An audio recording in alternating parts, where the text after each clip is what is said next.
కాంగ్రెస్ పార్టీకి చెందిన బోధన్ మాజీ ఎమ్మెల్యే షకీల్ అహ్మద్ కుమారుడు రహేల్ ను పోలీసులు అరెస్ట్ చేశారు. హైదరాబాద్ కు వచ్చిన రహేల్ ను విమానాశ్రయంలో అదుపులోకి తీసుకున్నారు.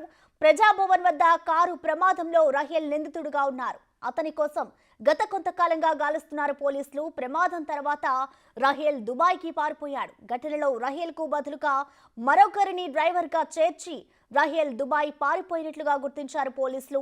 వివిధ సెక్షన్ల కింద పోలీసులు అయితే కేసు నమోదు చేశారు. ఇక దీంతో పాటు అతనిపై లుకౌట్ నోటీసులు జారీ చేశారు.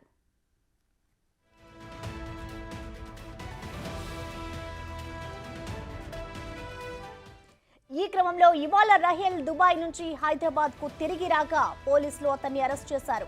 న్యాయమూర్తి ముందు ప్రవేశపెట్టగా ఈ నెల 22 వరకు రిమాండ్ విధించింది. దీంతో రహేల్ ను చెంచల్గూడ జైలుకు పోలీసులు తరలించారు. కేసులో మాజీ ఎమ్మెల్యే షకీల్ కి కూడా నిందితుల జాబితాలో చేర్చారు. సాక్ష్యాలను తారుమారు చేసిన ఆరోపణలపై ఆయనపై పోలీసులు అభియోగాలు మోపారు.